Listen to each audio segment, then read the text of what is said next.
شروع اللہ کا نام لے کر جو بڑا مہربان نہایت رحم والا ہے۔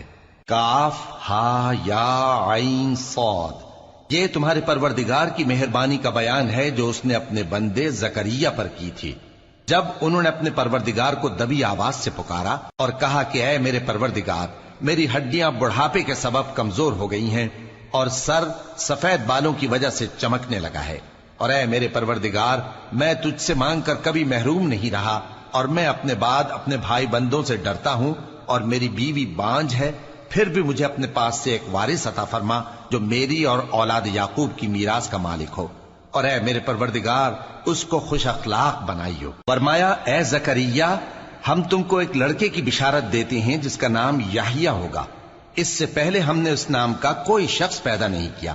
انہوں نے کہا کہ پروردگار، میرے ہاں کس طرح لڑکا ہوگا جبکہ میری بیوی بانجھ ہے اور میں بڑھاپے کی اس حالت کو پہنچ گیا کہ سوکھ گیا ہوں۔ حکم ہوا کہ اسی طرح ہوگا۔ تمہارے پروردگار نے فرمایا ہے کہ مجھے یہ آسان ہے، اور میں پہلے تم کو بھی تو پیدا کر چکا ہوں اور تم کچھ چیز نہ تھے۔ کہا کہ پروردگار میرے لیے کوئی نشانی مقرر فرما۔ فرمایا نشانی یہ ہے کہ تم صحیح و سالم ہوتے ہوئے 3 رات دن لوگوں سے بات نہ کر سکو گے۔ پھر وہ عبادت کے حجرے سے نکل کر اپنی قوم کے پاس آئے تو ان سے اشارے سے کہا کہ صبح و شام تسبیح کرتے رہو۔ فرمایا اے یحییٰ، ہماری کتاب کو مضبوطی سے تھامے رہو، اور ہم نے ان کو لڑکپن ہی میں دانائی عطا فرمائی تھی اور اپنے پاس سے شفقت اور پاکیزگی دی تھی، اور وہ پرہیزگار تھے اور وہ اپنے ماں باپ کے ساتھ نیکی کرنے والے تھے اور سرکش اور نافرمان نہیں تھے۔ اور جس دن وہ پیدا ہوئے اور جس دن وفات پائیں گے اور جس دن زندہ کر کے اٹھائے جائیں گے ان پر سلام ہے۔ اور کتاب یعنی قرآن میں مریم کا بھی تذکرہ کرو، جب وہ اپنے لوگوں سے الگ ہو کر مکان کے مشرقی حصے میں چلی گئیں، پھر انہوں نے ان کی طرف سے پردہ کر لیا تو ہم نے ان کی طرف اپنا فرشتہ بھیجا، سو وہ ان کے سامنے ایک خوبصورت مرد کی صورت میں آیا۔ مریم بولی کہ اگر تم پرہیزگار ہو تو میں تم سے بچنے کے لیے رحمان کی پناہ لیتی ہوں۔ فرشتے نے کہا کہ میں تو تمہارے پروردگار کا بھیجا ہوا یعنی فرشتہ ہوں، اور اس لیے آیا ہوں کہ تمہیں پاکیزہ لڑکا بخشوں۔ مریم نے کہا کہ میرے ہاں لڑکا کیوں کر ہوگا جبکہ مجھے کسی مرد نے بطور شوہر چھوا تک نہیں اور میں بدکار بھی نہیں ہوں۔ فرشتے نے کہا کہ یوں ہی ہوگا۔ تمہارے پروردگار نے فرمایا کہ یہ مجھے آسان ہے اور میں اسے اسی طریق پر پیدا کروں گا تاکہ اس کو ہم لوگوں کے لیے اپنی طرف سے نشانی اور ذریعہ رحمت بنائیں، اور یہ کام مقرر ہو چکا ہے۔ چنانچہ وہ اس بچے کے ساتھ حاملہ ہو گئیں اور اسے لے کر ایک دور جگہ چلی گئیں۔ پھر درد ذہ ان کو کھجور کے تنے کی طرف لے آیا، کہنے لگیں کہ کاش میں اس سے پہلے مر چکتی اور بھولی بسری ہو گئی ہوتی۔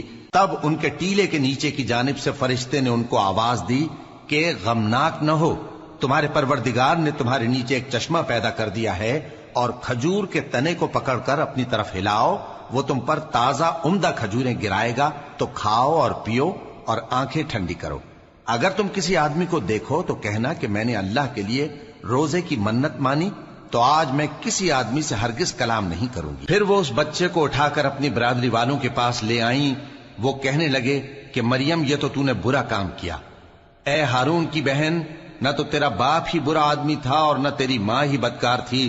تو مریم نے اس بچے کی طرف اشارہ کیا۔ وہ بولے کہ ہم اس سے کہ گود کا بچہ ہے کیسے بات کریں؟ بچے نے کہا کہ میں اللہ کا بندہ ہوں، اس نے مجھے کتاب دی ہے اور نبی بنایا ہے، اور میں جہاں ہوں اور جس حال میں ہوں اس نے مجھے صاحب برکت بنایا ہے، اور جب تک زندہ ہوں مجھ کو نماز اور زکوٰۃ کا ارشاد فرمایا ہے، اور مجھے اپنی ماں کے ساتھ نیک سلوک کرنے والا بنایا ہے اور سرکش و بدبخت نہیں بنایا، اور جس دن میں پیدا ہوا اور جس دن مروں گا اور جس دن زندہ کر کے اٹھایا جاؤں گا مجھ پر سلام ہے۔ یہ مریم کے بیٹے عیسیٰ ہیں، اور یہ سچی بات ہے جس میں لوگ شک کرتے ہیں۔ اللہ کو شایع نہیں کہ کسی کو بیٹا بنائے، وہ پاک ہے، جب کسی چیز کا ارادہ کرتا ہے تو اس کو یہی کہتا ہے کہ ہو جا تو وہ ہو جاتی ہے، اور بے شک اللہ ہی میرا اور تمہارا پروردگار ہے، تو اسی کی عبادت کرو، یہی سیدھا رستہ ہے۔ پھر اہل کتاب کے فرقوں نے باہم اختلاف کیا، سو جو لوگ کافر ہوئے ہیں ان کو بڑے دن یعنی قیامت کے روز حاضر ہونے سے خرابی ہے۔ وہ جس دن ہمارے سامنے آئیں گے کیسے سننے والے اور کیسے دیکھنے والے ہوں گے، مگر ظالم آج کھلی گمراہی میں ہیں، اور ان کو حسرت و افسوس کے دن سے ڈرا دو جب بات فیصل کر دی جائے گی اور وہ غفلت میں پڑے ہوئے ہیں اور ایمان نہیں لاتے۔ ہم ہی زمین کے اور جو لوگ اس پر بستے ہیں ان کے وارث ہوں گے، اور ہماری ہی طرف ان کو لوٹنا ہوگا۔ اور کتاب میں ابراہیم کا ذکر کرو، بے شک وہ نہایت سچے تھے، پیغمبر تھے۔ جب انہوں نے اپنے باپ سے کہا کہ ابا، آپ ایسی چیزوں کو کیوں پوچھتے ہیں جو نہ سنیں اور نہ دیکھیں اور نہ آپ کے کچھ کام آ سکیں؟ ابا، مجھے ایسا علم ملا ہے جو آپ کو نہیں ملا، تو میرے ساتھ ہو جائیے، میں آپ کو سیدھی راہ پر لے چلوں گا۔ ابا، شیطان کی پوجا نہ کیجیے، بے شک شیطان اللہ کا نافرمان ہے۔ ابا، مجھے ڈر لگتا ہے کہ آپ کو اللہ کا عذاب آ پکڑے تو آپ شیطان کے ساتھی ہو جائیں۔ اس نے کہا کہ ابراہیم، کیا تو میرے معبودوں کے خلاف ہے؟ اگر تو باز نہ آئے گا تو میں تجھے سنسار کر دوں گا، اور تو ہمیشہ کے لیے مجھ سے دور ہو جا۔ ابراہیم نے سلام علیکم کہا اور کہا کہ میں آپ کے لیے اپنے پروردگار سے بخشش مانگوں گا، بے شک وہ مجھ پر نہایت مہربان ہے۔ اور میں آپ لوگوں سے اور جن کو آپ اللہ کے سوا پکارا کرتے ہیں ان سے کنارہ کرتا ہوں اور اپنے پروردگار ہی کو پکاروں گا۔ امید ہے کہ میں اپنے پروردگار کو پکار کر محروم نہیں رہوں گا۔ اور جب ابراہیم ان لوگوں سے اور جن کی وہ اللہ کے سوا پرستش کرتے تھے الگ ہو گئے تو ہم نے ان کو اسحاق اور اسحاق کو یعقوب بخشے اور ہر ایک کو پیغمبر بنایا، اور ہم نے ان کو اپنی رحمت سے بہت سی چیزیں عنایت کی اور ان کا ذکر جمیل بلند کیا۔ اور کتاب میں موسیٰ کا بھی ذکر کرو، بے شک وہ ہمارے برگزیدہ تھے اور رسول تھے، نبی تھے، اور ہم نے ان کو طور کی داہنی طرف سے پکارا اور باتیں کرنے کے لیے نزدیک بلایا، اور اپنی مہربانی سے ان کو ان کا بھائی ہارون پیغمبر بنا کر عطا کیا۔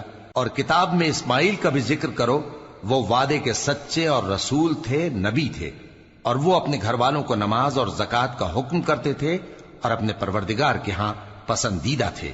اور کتاب میں ادریس کا بھی ذکر کرو، وہ بھی نہایت سچے تھے، نبی تھے، اور ہم نے ان کو اونچی جگہ اٹھا لیا تھا۔ یہ وہ لوگ ہیں جن پر اللہ نے اپنے پیغمبروں میں سے فضل کیا، یعنی اولاد آدم میں سے، اور ان لوگوں میں سے جن کو ہم نے نوح کے ساتھ کشتی میں سوار کیا، اور ابراہیم اور یعقوب کی اولاد میں سے، اور ان لوگوں میں سے جن کو ہم نے ہدایت دی اور جنہیں برگزیدہ کیا۔ جب ان کے سامنے ہماری آیتیں پڑھی جاتی تھیں تو سجدے میں گر پڑتے اور روتے رہتے تھے۔ پھر ان کے بعد چند ناخلف ان کے جانشیں ہوئے جنہوں نے نماز کو ضائع کر دیا اور خواہشات نفسانی کے پیچھے لگ گئے، سو ان قریب ان کو گمراہی کی سزا ملے گی۔ ہاں، جس نے توبہ کی اور ایمان لایا اور عمل نیک کیے تو ایسے لوگ بہشت میں داخل ہوں گے اور ان کا ذرا نقصان نہ کیا جائے گا، یعنی ہمیشہ کی بہشتوں میں، جس کا اللہ نے اپنے بندوں سے وعدہ کیا ہے کہ جو ان کی آنکھوں سے پوشیدہ ہے۔ بے شک اس کا وعدہ نیکوکاروں کے سامنے آنے والا ہے، وہ اس میں سلام کے سوا کوئی بیہودہ کلام نہ سنیں گے، اور ان کو صبح و شام کھانا ملے گا۔ یہی وہ جنت ہے جس کا ہم اپنے بندوں میں سے ایسے شخص کو مالک بنائیں گے جو پرہیزگار ہوگا۔ اور فرشتوں نے پیغمبر کو جواب دیا کہ ہم تمہارے پروردگار کے حکم کے سوا اتر نہیں سکتے، جو کچھ ہمارے آگے ہے اور جو پیچھے ہے اور جو اس کے درمیان ہے سب اسی کا ہے، اور تمہارا پروردگار بھولنے والا نہیں، یعنی آسمان اور زمین کا اور جو ان دونوں کے درمیان ہے سب کا پروردگار، تو اسی کی عبادت کرو اور اس کی عبادت پر ثابت قدم رہو۔ بھلا تم کوئی اس کا ہم نام جانتے ہو؟ اور کافر انسان کہتا ہے کہ جب میں مر جاؤں گا تو کیا زندہ کر کے نکالا جاؤں گا؟ کیا ایسا انسان یاد نہیں کرتا کہ ہم نے اس کو پہلے بھی تو پیدا کیا تھا جبکہ وہ کچھ بھی چیز نہ تھا؟ سو تمہارے پروردگار کی قسم، ہم ان کو جمع کریں گے اور شیطانوں کو بھی، پھر ان سب کو جہنم کے گرد حاضر کریں گے اور وہ گھٹنوں پر گرے ہوئے ہوں گے۔ پھر ہر گروہ میں سے ہم ایسے لوگوں کو کھینچ نکالیں گے جو رحمان کے مقابلے میں سخت سرکشی کرتے تھے، پھر ہم ان لوگوں سے خوب واقف ہیں جو اس میں داخل ہونے کے زیادہ لائق ہیں، اور تم میں سے کوئی شخص نہیں مگر اسے اس پر گزرنا ہوگا، یہ تمہارے پروردگار پر لازم ہے، مقرر ہے۔ پھر ہم پرہیزگاروں کو نجات دیں گے اور ظالموں کو اس میں گھٹنوں کے بل پڑا ہوا چھوڑ دیں گے۔ اور جب ان لوگوں کے سامنے ہماری آیتیں پڑھی جاتی ہیں تو جو کافر ہیں وہ مومنوں سے کہتے ہیں کہ دونوں فریق میں سے مکان کس کے اچھے اور مجلسیں کس کی بہتر ہیں، اور ہم نے ان سے پہلے بہت سی امتیں ہلاک کر دیں وہ لوگ ان سے ٹھاٹ باٹ اور نمود و نمائش میں کہیں اچھے تھے۔ کہہ دو کہ جو شخص گمراہی میں پڑا ہوا ہے، رحمان اس کو آہستہ آہستہ مہلت دیا جاتا ہے، یہاں تک کہ جب اس چیز کو دیکھ لیں گے جس کا ان سے وعدہ کیا جاتا ہے، خواہ عذاب اور خواہ قیامت، تو اس وقت جان لیں گے کہ مکان کس کا برا ہے اور لشکر کس کا کمزور ہے۔ اور جو لوگ ہدایت یاب ہیں اللہ ان کو زیادہ ہدایت دیتا ہے، اور نیکیاں جو باقی رہنے والی ہیں وہ تمہارے پروردگار کے ہاں صلے کے لحاظ سے خوب اور انجام کے اعتبار سے بہتر ہیں۔ بھلا تم نے اس شخص کو دیکھا جس نے ہماری آیتوں سے کفر کیا اور کہنے لگا کہ اگر میں اثر نو زندہ ہوا بھی تو یہی مال اور اولاد مجھے وہاں ملے گا؟ کیا اس نے غیب کی خبر پالی ہے یا اللہ کے یہاں سے عہد لے لیا ہے؟ ہرگز نہیں، یہ جو کچھ کہتا ہے ہم اس کو لکھتے جاتے اور اس کے لیے آہستہ آہستہ عذاب بڑھاتے جاتے ہیں، اور جو چیزیں یہ بتاتا ہے ان کے ہم وارث ہوں گے، اور یہ اکیلا ہمارے سامنے آئے گا، اور ان لوگوں نے اللہ کے سوا اور معبود بنا لیے ہیں تاکہ وہ ان کے لیے موجب عزت ہوں۔ ہرگز نہیں، وہ معبود ان کی پرستش سے انکار کریں گے اور ان کے دشمن و مخالف ہوں گے۔ کیا تم نے نہیں دیکھا کہ ہم نے شیطانوں کو کافروں پر چھوڑ رکھا ہے کہ وہ ان کو خوب اکساتے رہتی ہیں؟ تو تم ان پر عذاب کے لیے جلدی نہ کرو کہ ہم تو ان کے لیے دن شمار کر رہے ہیں۔ جس روز ہم پرہیزگاروں کو رحمان کے سامنے بطور مہمان جمع کریں گے اور گناہگاروں کو دوزخ کی طرف پیاسے ہانک لے جائیں گے، تو لوگ کسی کی سفارش کا اختیار نہ رکھیں گے مگر جس نے رحمان سے اقرار لے لیا ہو، اور کہتے ہیں کہ رحمان بیٹا رکھتا ہے۔ ایسا کہنے والوں، یہ تو تم بری بات زبان پر لاتے ہو۔ قریب ہے کہ اس جھوٹ سے آسمان پھٹ پڑیں اور زمین شق ہو جائے اور پہاڑ پارا پارا ہو کر گر پڑیں کہ انہوں نے رحمان کے لیے بیٹا تجویز کیا، اور رحمان کو شایع نہیں کہ کسی کو بیٹا بنائے۔ ہر شخص جو آسمانوں اور زمین میں ہے رحمان کے روبرو بطور بندہ ہی آئے گا۔ اس نے ان سب کو اپنے علم سے گھیر رکھا اور ایک ایک کو شمار کر رکھا ہے، اور یہ سب قیامت کے دن اس کے سامنے اکیلے اکیلے حاضر ہوں گے۔ اور جو لوگ ایمان لائے اور عمل نیک کیے، رحمان ان کی محبت مخلوقات کے دل میں پیدا کر دے گا۔ اے پیغمبر صلی اللہ علیہ وآلہ وسلم، ہم نے یہ قرآن تمہاری زبان میں آسان بنا کر نازل کیا ہے تاکہ تم اس سے پرہیزگاروں کو خوشخبری پہنچا دو اور جھگڑالوؤں کو ڈر سنا دو، اور ہم نے ان سے پہلے بہت سے گروہوں کو ہلاک کر دیا ہے۔